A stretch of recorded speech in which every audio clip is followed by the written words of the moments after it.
Happy Monday, everybody. My name is Brandon Rose, and welcome to episode 320 of the Xbox in 10 podcast, your weekly source of Xbox gaming news covered in around 10 minutes.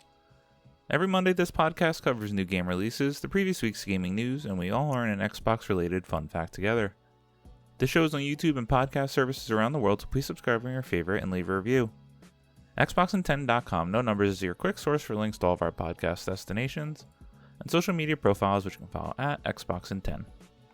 To start, let's talk game releases. The big games out last week were System Shock 2 25th Anniversary Remaster and Tony Hawk's Pro Skater 3 and 4 Remake. The games coming out this week include Dungeons & Dragons Neverwinter Nights 2 Enhanced Edition, Eden Zero, Magic of Runes Hidden Object Games, Eric's Home The Stolen Dream, Ready or Not, Daniel in Danger, Fit and Fry Organized Chef, Neon Noodles, Kinky Spiritual Affairs Bureau, Rat Shaker, Battle Cap, Diluvian Winds, RoboCop Rogue City Unfinished Business, Golden Tee Arcade Classics, Clash of Weirdos Card Carnage, Fear Dog The Balota Escape, Gym Manager, God Wars, Sand Legends, Shadow Labyrinth, and The Cursed Frog. Now on to last week's biggest news stories, and we have 4 to cover this week. Number 1, rumor Halo 1 Remake Remaster started development in 2023, may not include multiplayer.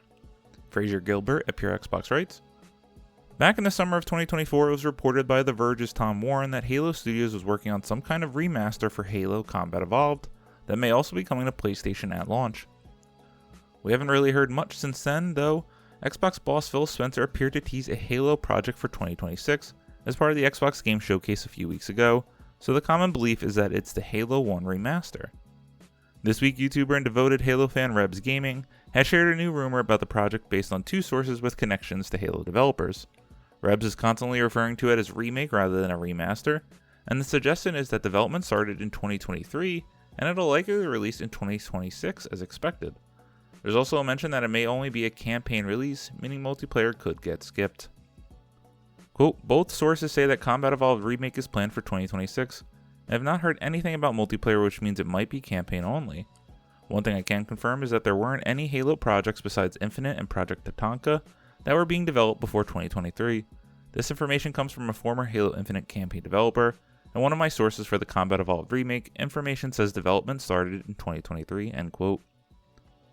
It's also worth taking information like this with a pinch of salt, especially considering in-development projects can change all the time, but it definitely feels like something big is happening with the Halo franchise in 2026.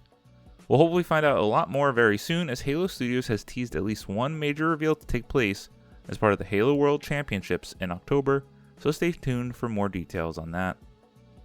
Alright. I'm starting to change my mind on what I thought the Halo game was going to be next year. I was pretty convinced it was just going to be Halo Infinite on the PlayStation, even though it didn't make sense with how Phil Spencer was hyping that up with the game announcement at the showcase. But to me, this does make the most sense if this game truly has been in development since 2023. I just did not believe Phil would go up there and promise another Halo project for a certain time after the failure of Halo Infinite to launch with the Xbox Series X in 2020. I don't think it's going to make a lot of people happy, though, if this is not going to include multiplayer, but maybe they are launching with this in 2026 and still have plans to revitalize the Halo Master Chief Collection, maybe even embedding this as part of that collection and then having some big release in 2027, or the launch of the new console and then having the Master Chief Collection on every single device they can. Time will tell. Number 2, Bethesda reportedly has multiple Fallout projects in development. Tom West at True Achievements writes, although Amazon's Fallout TV show has increased the Fallout hype tenfold, we're still yet to hear much from Bethesda about new games for the series. With that said, a slew of post-apocalyptic experiences are reportedly on the horizon, as Bethesda is apparently working on multiple Fallout games. After the success of the TV show adaptation and the recently released Oblivion Remastered, fans have been clamoring for a new game in the beloved Xbox RPG franchise, while the team has been pretty quiet on the matter. We can reportedly look forward to several new games in the future. The report comes from VGC's Jordan Midler during a recent appearance on the Friends Per Second podcast. Quote, Fallout is a big one. I cannot believe that they didn't immediately start work on a Fallout 5, end quote, Midler said. Quote, there are multiple Fallout projects in development, including, as far as I'm aware, the one that you're all wanting. but it's not far enough along to say anything that's like, you're going to be playing this game anytime soon, end quote. What those projects are is currently unclear, but it's likely safe to place bets on the Fallout 3 remaster leaked via court documents in 2023, which you voted as your top choice for the next Bethesda remaster. The game was listed alongside The Elder Scrolls 4 Oblivion Remastered, which was released earlier this year. Midler's comments about the one you're all wanting are interesting and could be related to New Vegas or perhaps a sequel. After Amazon's TV show exploded in popularity, it was almost certain that Xbox would be looking to make a new Fallout game sooner, rather than later. It's just a matter of who. Yes, how have we not gotten this Fallout 3 remaster by now? Even without the success of the show, it's unacceptable we still don't have this game. It's just free money sitting on the table. You have to hope that Virtuous, behind the Elder Scrolls 4 Oblivion Remastered, which was great, is working on this as their next title, and hopefully maybe 2 to 3 years at this point at the most can get this game out. I love Fallout 3. It was really the first game that made me truly love, as a young adult, Western RPG, so I could not wait to jump back into this game. If we do get it, we need to get it. Please make it happen, because we do know Fallout 5 has been announced, because Todd Howard said it's coming after The Elder Scrolls 6 years ago, which means that game isn't coming out for maybe 6 to 10 years. Crazy. Number 3, Marvel's Blade seemingly entered full production at Xbox in late 2024. Ben Carey at Pure Xbox writes, at the Game Awards 2023, Xbox announced that Bethesda's studio Arcane was making a Marvel's Blade game, and in the time since we've seen very little on that project aside from some early concept art shared shortly after the show. It should be no surprise then to learn that the game has seemingly only just entered full production over at Microsoft. As shared on social media, French studio Arcane has just released some updated financials on what's happening at the Dishonored developer right now.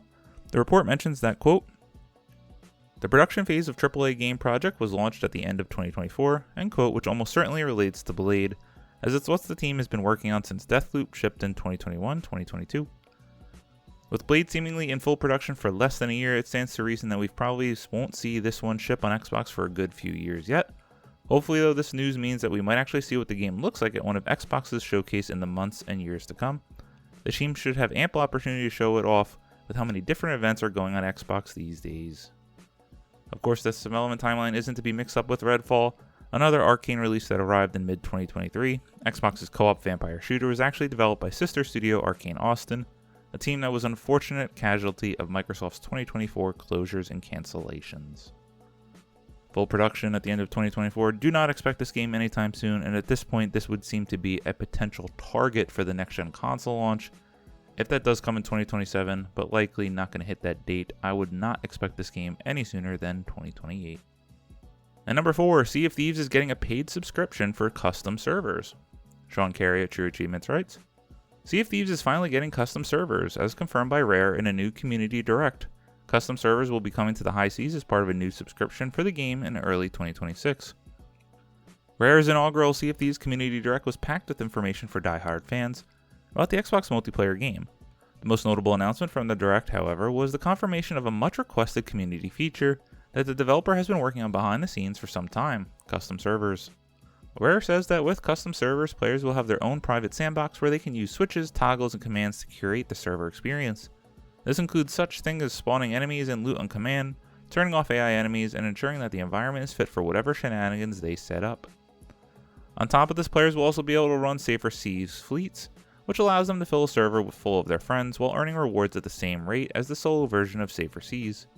It's unclear if you'll still be able to unlock some of the already limited achievements in Safer Seas fleets. What's more, custom servers will also offer players a cinematic camera that offers players a toolset similar to that used by our very own video team when they're putting together those beautiful gameplay trailers. Custom servers will be locked behind a paid subscription service, which is scheduled to launch in early 2026. Rare has not said how much the subscription will cost. This is awesome, and I can't wait to see what people come up with this. Sea of Thieves is one of my favorite games of all time that I've played very little. I just love the idea, the few experiences I have had with friends, and it's just an awesome experience. It is sad, though, that with the cancellation of Everwild, it seems like Rare will be the Sea of Thieves machine for some time. As always, we end our show with a fun fact about Xbox, and this one is about a game that came out in 2017 that has skyrocketed up the sales charts all these years later. Credit to Rebecca Valentine at IGN. Star Wars Battlefront 2, a game that came out in 2017, shot up to become the 12th best-selling game in the US by dollar sales for the month of May. Many thanks to renewed interest from fans of the TV series Andor. This data comes from analytics from Circana, which puts Battlefront 2 at number 12 for the month of May, up from number 135 the month before. Popularity of Battlefront 2 spiked in May thanks to Andor and other Andor-related Star Wars promotions, giving the game the best Steam player count it's seen in years. Aided by Andor actor Ben Armours, calls for Battlefront 3 on social media. Yes, God, I would love to see Battlefront 3. Battlefront 2 is awesome. If you're a Star Wars fan, you have to give it a chance, because there's no better looking game that drops you right into the middle of your favorite Star Wars worlds. When Andor came out, and that final 2 arcs are some of the best TV I've ever seen, I also immediately jumped into at least one match of Star Wars Battlefront 2. What a shame that game launched in the state it was, with its egregious microtransactions, pay to win, and how many people just threw this game right out the door, including myself. Also, just a completely lackluster campaign. No need to really waste your time on that. Thank you all for listening to the Xbox in 10 podcast, your weekly source of Xbox gaming news covered in around 10 minutes.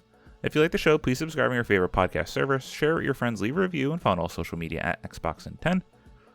This past week, I finally made good on what I said I was going to do weeks ago when we talked about the Xbox edition of the MetaQuest 3S, and played Clair Obscur for about an hour and a half, 2 hours, and I could not believe how flawlessly it played through the cloud on MetaQuest with my controller connected wireless to that device. In a game that is also very dependent on quick time events and cues with the dodges and parries, I couldn't believe that it was working as well as it did. Shout out Xbox. My name is Brandon Rose. You can follow me on Xbox at Rosa93. Hope you all have a great week. Stay safe and keep on gaming.